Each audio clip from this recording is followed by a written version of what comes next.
Après une petite pique d'Agathe Le Caron lors du passage d'antenne entre Télématin et la maison des maternelles, Thomas Soto dévoile son torse en direct.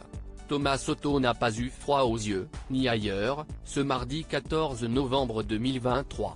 Comme chaque jour, l'animateur était aux commandes de Télématin, sur France 2, en compagnie de Marie Portolano. Peu avant 9h30, comme le veut la coutume, il s'occupait de saluer sa camarade Agathe Le Caron, qui prend l'antenne juste après la fin de l'émission d'information, avec la maison des maternelles. Mais depuis quelques semaines, et un petit oubli de la part du journaliste de 50 ans, les deux animateurs profitent de ce passage de relais pour s'envoyer quelques vacheries, toujours sur le ton de l'humour. Thomas Soto déboutonne sa chemise en direct dans Télématin ce mardi matin. Durant le duplex, Agathe Le Caron était venue armée d'un drôle de photomontage, et Thomas, je savais que vous étiez fan de tennis, mais je ne savais que vous étiez fan d'André Agassi ?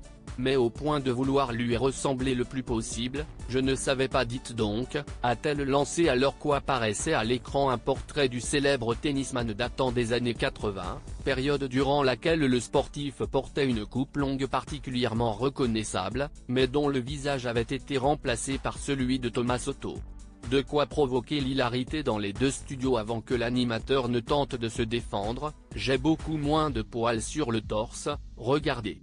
Mettez les deux photos et vous verrez que tout cela est absolument faux, a-t-il rétorqué, tout en déboutonnant sa chemise pour que les téléspectateurs puissent comparer la pilosité des deux hommes.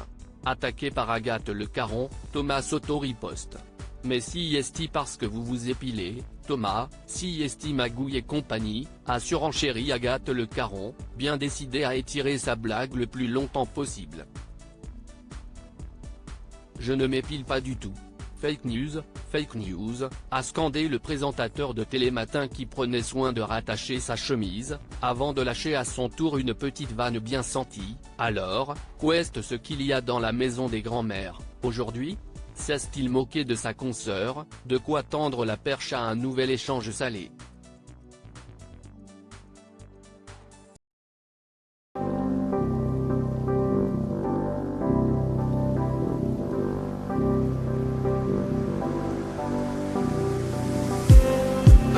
Just